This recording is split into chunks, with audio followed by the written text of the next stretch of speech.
નમસ્કાર મિત્રો, વિડીયોમાં તમારું સ્વાગત છે। જી હા મિત્રો, તે હાલના ખૂબ જ દુઃખદ સમાચાર સામે આવ્યા છે। જી હા મિત્રો, પાકિસ્તાનમાં ચૂંટણીના એક દિવસ પહેલાં બલુચિસ્તાનમાં એક પછી એક મોટી વિસ્ફોટની ઘટના બની છે।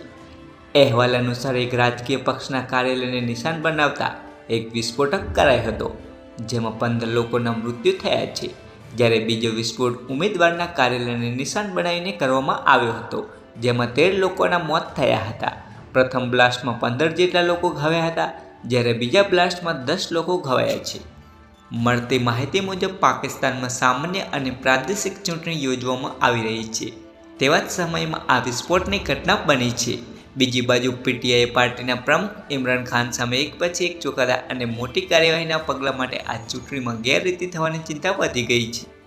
બીજી બાજુ પીટીઆઈ પાર્ટીના પ્રમુખ ઇમરાન ખાન સામે એક પછી એક ચુકાદા અને મોટી કાર્યવાહીઓના પગલે આ ચૂંટણીમાં ગેરરીતિ થવાની ચિંતા વધી ગઈ છે।